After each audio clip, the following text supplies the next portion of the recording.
வணக்கம். ஆன்மீக செய்திகள். ராணிப்பேட்டை மாவட்டம் சோழிங்க ஸ்ரீ லட்சுமி நரசிம்மர் கோயில் மற்றும் ஸ்ரீ காசால கிருஷ்ணர் கோயிலில் கிருஷ்ண ஜெயந்தி விழா வெகு சிறப்பாக நடைபெற்றது. முன்னதாக நவநீத கண்ணன் பக்தோசித பெருமாள் ஸ்ரீதேவி பூதேவிகளுக்கு பல்வேறு அபிஷேகம் நடைபெற்றது. பட்டு வஸ்திரம், தங்க ஆபரணங்கள், மலர் மாலையால் அலங்கரிக்கப்பட்டு தீபாராதனை காட்டப்பட்டது. மங்கள வாத்தியங்கள் முழங்க சுவாமிகள் 4 மாட வீதி உலா வந்து பக்தர்களுக்கு அருள் பாலித்தார். வீடுதோறும் பக்தர்கள் கற்பூர ஆரத்தி காண்பித்து மனமுருகினர்.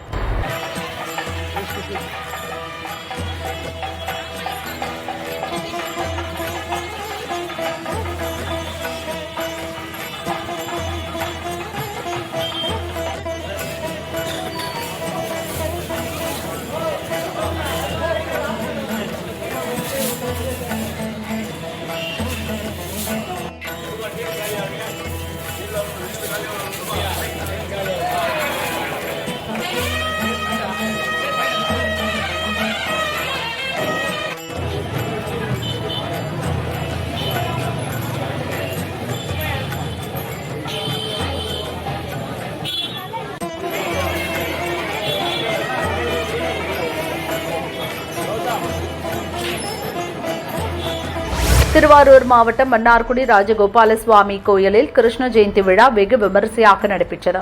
ருக்மணி சத்யபாமா சமேதராக ராஜகோபால சுவாமி தேரடியில் எழுந்தருளி அருள் பாலித்தார்.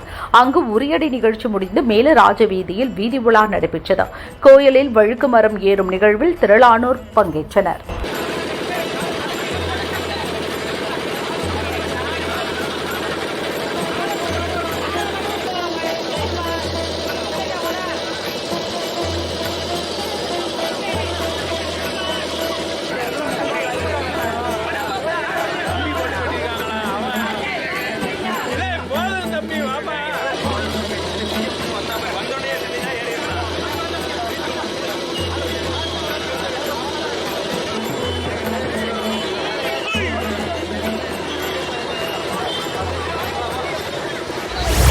சென்னை திருவொற்றியூர் தியாகராஜ சுவாமி வடிவுடையம்மன் கோயிலில் நவராத்திரியை முன்னிட்டு பந்தகால் நடும் நிகழ்ச்சி நடந்தது.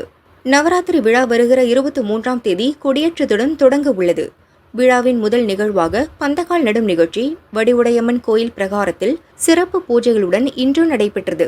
விழாவையொட்டி உற்சவர் மற்றும் மூலவர்களுக்கு பல்வேறு வாசனை திரவியங்களால் அபிஷேகம் நடந்தது. அன்னையே பராசக்தி என்ற பக்தி கோஷம் முழங்க பந்தகால் நடும் நிகழ்வு நடைபெற்றது. திரளான பக்தர்கள் பங்கேற்று தரிசனம் செய்தனர்.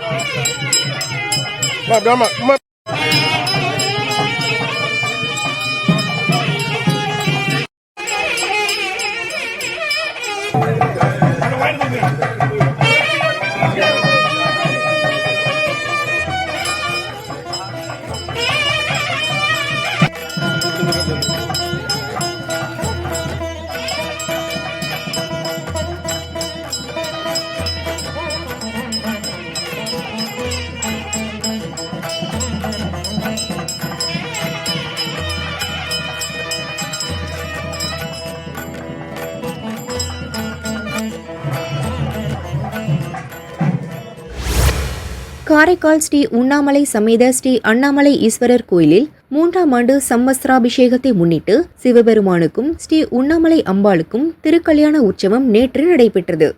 முன்னதாக சம்மஸ்திராபிஷேக விழாவிற்கான பூஜைகள் யாகசாலை வேள்வியுடன் துவங்கியது. தொடர்ந்து சிவன், அம்பாள், கணபதி மற்றும் சுப்பிரமணியர் சுவாமிகளுக்கு சிறப்பு அபிஷேகம் நடந்தது. நேற்றிரவு ஸ்ரீ அண்ணாமலை ஈஸ்வரர் மற்றும் ஸ்ரீ உண்ணாமலை அம்மனுக்கும் திருக்கல்யாண உற்சவம் வெகு விமரிசையாக நடைபெற்றது. சிவன், அம்பாள் மணக்கோலத்தில் கோயில் பிரகாரத்தை வலம் வந்து பக்தர்களுக்கு அருள் பாலித்தனர். விழாவில் திரளான பக்தர்கள் பங்கேற்று தரிசனம் செய்தனர். ஏற்பாடுகளை கோயில் நிர்வாகி காளிதாஸ் தலைமையில் விழாக்குழு செய்திருந்தது.